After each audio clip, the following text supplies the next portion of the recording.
برای شومنصور نظاموف طاهر صادقوویچ سال تولدش 2001 ساکن محله تپه‌های شرقی شهر دوشنبه را بر اساس ماده 460 کودکس حقوق ویرانکنی مأموری تاجیکستان در میدان اوباشی گناهکار دانسته به 5 شبانه روز حبس مأموری محکوم کرد. مرکز مطبوعات ریاست وزارت کارهای داخلی دوشنبه گفت که این جوان برای تحقیر و آزار مادرش جزا داده شد. حرمت و احترام والدین قرض فرزندی و انسانی هر یک نفر می باشد، ولی باعث تأسف بزرگ است که بعضی از فرزندان به قدر زحمت‌های پدر و مادر خویش نرسیده با عمل و کردار ناپسند خود باعث آزرده خاطری آنها میشوند.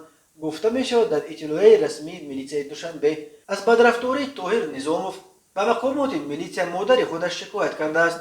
بعد بازداشت او ضمن پرسش و پیشبرد کارهای سنجشی معاین کردند که این جوان چند مدت باز با مادر خود مناقشه نموده با سخنان دغل و عمل و رفتار ناجای خود باعث آزار مادر شده همزمان ترتیبات جمعیتی را دغلانه ویران کرده است.